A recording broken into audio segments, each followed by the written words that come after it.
la GF Family! Je suis vraiment très contente et ravie de te retrouver, toi, bien évidemment toi aussi, de tous vous retrouver sur ma chaîne pour cette nouvelle vidéo. Bienvenue à tous les nouveaux abonnés. Vraiment très ravie que le contenu que je propose sur YouTube t'ait plu au point où tu as décidé de t'abonner sur ma chaîne. Par contre, si toi c'est la première fois que tu me vois, moi c'est Sarah, mais sur les réseaux sociaux tu me trouves sous le nom de Naegef. Et sur YouTube, je propose des vidéos sur le style de vie en général en Italie et des vidéos informatives sur les études en Italie, les études académiques plus précisément en Italie, sur les soins de la peau noire et les cheveux, soins des cheveux noirs africains, d'accord? Et si tu n'étais pas encore abonné, et si c'est le genre de contenu que tu aimerais davantage voir, je t'invite à t'abonner tout de suite sur ma chaîne YouTube et tu peux également me suivre sur Instagram, sur tous mes réseaux sociaux, Instagram, Facebook et depuis aujourd'hui TikTok. Sur TikTok par contre, ce sera plus des vidéos de tourisme, voyage et exploration, d'accord? Donc tu trouves tous les liens dans la boîte de description là juste en bas. Par contre, mon Instagram s'affiche quelque part là sur la vidéo, ok?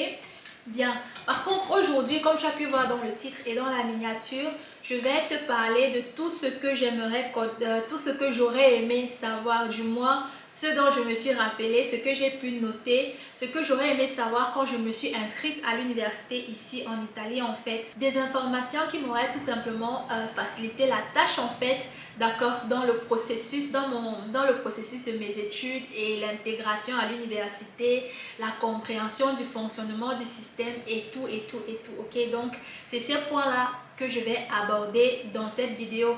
Du coup, surtout, regarde cette vidéo jusqu'à la fin, ok? Bien, sans plus tarder, on va entrer tout de suite dans le vif du sujet. Tu sais, moi, je vais tout de suite à Dunque. Alors, la première chose que je voudrais partager avec toi, que j'aurais aimé savoir quand je me suis inscrite à l'université ici en Italie, c'est le premio di laurea, d'accord? C'est-à-dire qui consiste à ce que si tu finis ton cursus académique dans les temps, tu seras récompensé en fait, tu seras récompensé financièrement, ok? Et il faut aussi avoir une bonne note pour ça, donc c'est quelque chose à tenir dans ta tête.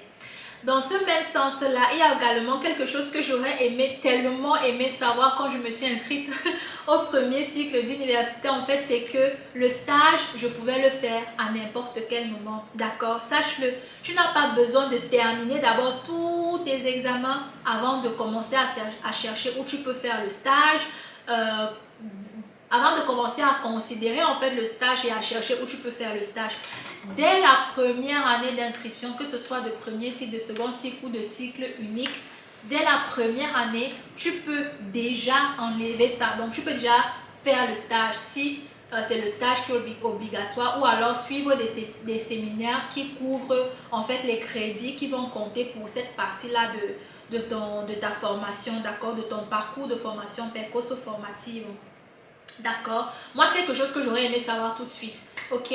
Donc, tu peux déjà commencer à chercher le stage. Là, par contre, c'est purement juste un simple conseil en ce qui concerne ta thèse, en fait. Ok? C'est vrai, je vais faire une vidéo spécialement pour la thèse prochainement. Je vais faire une vidéo spéciale thèse, mais sache que dès que, en fait, quand tu regardes ton parcours, ton parcours formatif ou ton parcours formatif, si tu me permets de faire du motamotage et que tu cibles en fait le cours qui t'intéresse, ok? Tu peux déjà commencer à contacter ton professeur par rapport à cela, même si tu n'as pas encore fait l'examen. Si tu as déjà fait l'examen et que tu as une bonne note, tant mieux. Parce que c'est important, il faut déjà le savoir que il est préférable pour toi de choisir de faire ta thèse avec un professeur dont tu as eu une bonne note en fait à son cours, d'accord? C'est mieux parce qu'il est plus à même à être un peu plus disponible, à être un peu, puisqu'il participe aussi à la dernière note que tu vas avoir sur cette thèse-là. Donc, c'est mieux de choisir celui avec qui tu as eu une bonne note, ok? Donc, si par contre, tu n'as pas encore passé l'examen d'un professeur du coup que tu as déjà repéré, que tu aimerais bien travailler, tu peux déjà commencer à contacter le professeur, avoir des informations et tout, si ce n'est pas trop pesant pour toi en même temps je sais pas moi, de suivre les cours et de suivre et de faire les examens en fait. Ok, mais c'est quelque chose que tu peux déjà faire. Là, c'est vraiment juste un conseil. C'est pas, comment je dis, c'est pas obligatoire, mais bon, c'est bon quand même voilà, de l'avoir dans un coin de la tête. Ok, de pas forcément attendre, la dernière minute ou quand tu as déjà tout terminé et tout. Mais j'entrerai maintenant beaucoup plus dans les détails de la thèse par rapport à mon expérience dans une prochaine vidéo. Voilà. Bien, et enfin, la dernière chose que je voulais partager avec toi dans cette vidéo, c'est d'adhérer au groupe, en fait, sur les réseaux sociaux, au groupe des étudiants sur les réseaux sociaux. Ça peut être le groupe, des étudiants de ton cursus académique sur Facebook et ou sur WhatsApp. Il faut adhérer en fait, d'accord? Ça va t'aider à avoir plein d'informations, que ce soit sur les examens de ton cursus académique, sur les questions qui viennent en général de tel ou tel professeur, surtout sur Facebook, sur WhatsApp. En tout cas, moi, je n'ai pas encore remarqué, mais dans les groupes en fait d'étudiants des cursus académiques et même les groupes d'étudiants des facultés même en général adhèrent. Il faut y adhérer. Tu tapes dans la barre de recherche sur Facebook, là, il y a beaucoup d'étudiants qui créent ces groupes-là.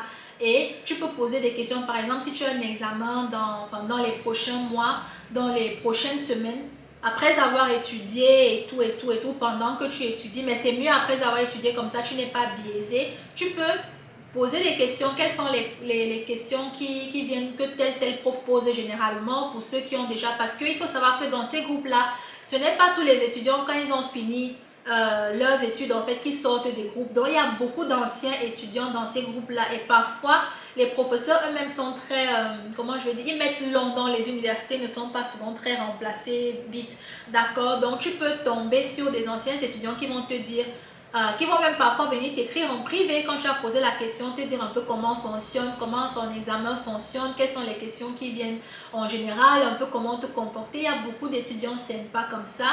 Et même les étudiants qui publient des informations, en fait, des choses en plus, des petits tuyaux, en fait, que ce soit pour les départements ou pour ton cursus, en fait, plus particulièrement, ou même pour des annonces, par exemple, le cours a été annulé, ce n'est plus dans tel, comment je vais dire ça, ce n'est plus dans tel amphi, maintenant c'est dans tel amphi, parce que parfois les professeurs ne l'écrivent pas forcément dans l'email, et même quand ils l'envoient dans l'email, le temps que tu reçois, peut-être qu'il se fait trop tard, alors que quand tu es dans le groupe, en fait, la notification t'arrive tout de suite. Par contre, ce genre d'information, c'est vrai que c'est beaucoup plus rapide un peu sur WhatsApp, en ce qui concerne par exemple les amphis, annulation d'examens et même de cours, parce que parfois les professeurs envoient des messages un peu plus directs à certains élèves avec qui ils ont beaucoup plus de contact ou d'affinité, et celui-ci s'occupe de propager en fait la nouvelle. Donc en gros, inscris-toi dans les groupes étudiants en fait, que ce soit les groupes étudiants de ton cursus académique ou les groupes étudiants de ton université en général, ou les groupes étudiants de ta faculté, d'accord, que ce soit sur Facebook ou WhatsApp. Ça va beaucoup t'aider en fait, ça va te donner plein de tuyaux et plein d'informations que tu ne voudrais pas manquer.